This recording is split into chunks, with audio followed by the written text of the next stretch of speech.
Hey everyone, and welcome back to the 5 p.m. podcast. It's January 25th, 2025, and we've got a doozy of a topic today. That's right, Dan. For all of you just joining us, I'm Jenny, and we're diving deep into a Supreme Court ruling that's sending ripples through the internet. Yeah, this is one of those cases that seems straightforward at first but gets really complex fast. We're talking about the Supreme Court upholding a Texas law, Free Speech Coalition versus Paxton, that requires websites to verify the age of their users. And not just any websites, Dan. We're talking about sites where at least 1/3 of the content is considered harmful to minors. Exactly. So picture this. You're running a website, and a big chunk of your content is adult material. Now, thanks to this ruling, you've got to make sure your users are of legal age. Which sounds simple enough, right? But the devil's in the details, as always. Oh man, the details here are wild. This is where it gets into First Amendment territory, and it's a bit of a balancing act. Okay, let's break that down. How can age verification possibly bump up against the First Amendment? Well, the argument is that by requiring age verification, you're potentially restricting access to speech, which is protected under the First Amendment. But the court didn't see it that way, did they? Nope. They use this thing called intermediate scrutiny. Hold up. Intermediate scrutiny? What's that, in plain English? Okay, so imagine a seesaw. On one side, you've got free speech rights, and on the other, you've got the government's interest. In this case, protecting kids and, get this, national security. National security? How did that get into the mix? The court's saying this law is content neutral. They're saying the law isn't about the type of speech, but about who might be collecting data from these sites. Like, say, foreign adversaries. So they're arguing that it's less about censorship and more about data security. Interesting. Right? The court documents mention preventing China from collecting data. They cited something about 170 million U.S. TikTok users as part of their reasoning. That's a lot of users. Okay, so they're saying this law is content neutral and serves an important government interest. But how does intermediate scrutiny fit in? Intermediate scrutiny is like the middle ground.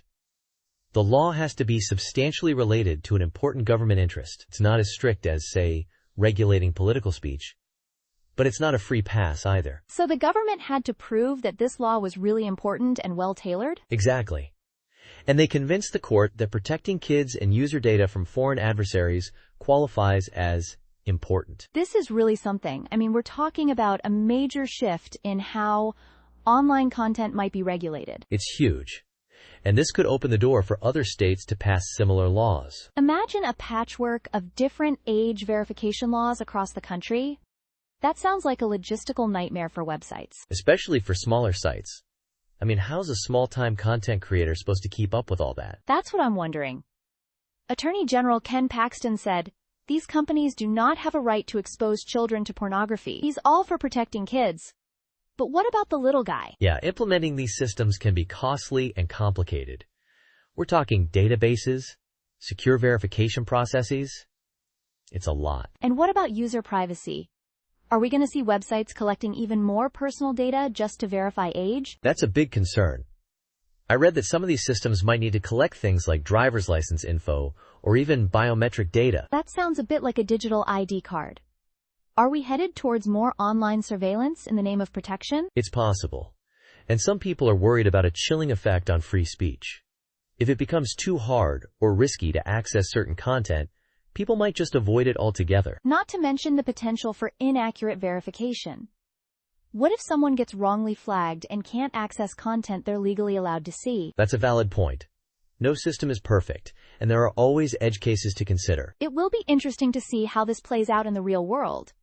I mean, how do you even reliably verify someone's age online without creating a whole new set of problems? And what about other countries?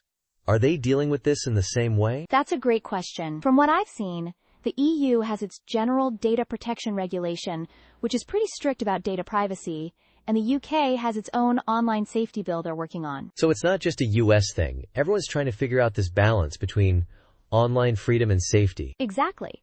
And it's a moving target. Technology keeps changing, so the laws and regulations have to keep up. It's like that saying, the only constant is change, especially when it comes to the internet. Well, this has been a fascinating discussion, Dan. We've covered a lot of ground today, from the First Amendment to national security and everything in between. For sure, Jenny. This Supreme Court decision is a big deal, and it's only the beginning of a much larger conversation about the future of the internet. Listeners, we'd love to hear your thoughts on this. How do you feel about age verification online? Let us know on our website or social media channels. And as always, thanks for tuning in to the 5 p.m. podcast.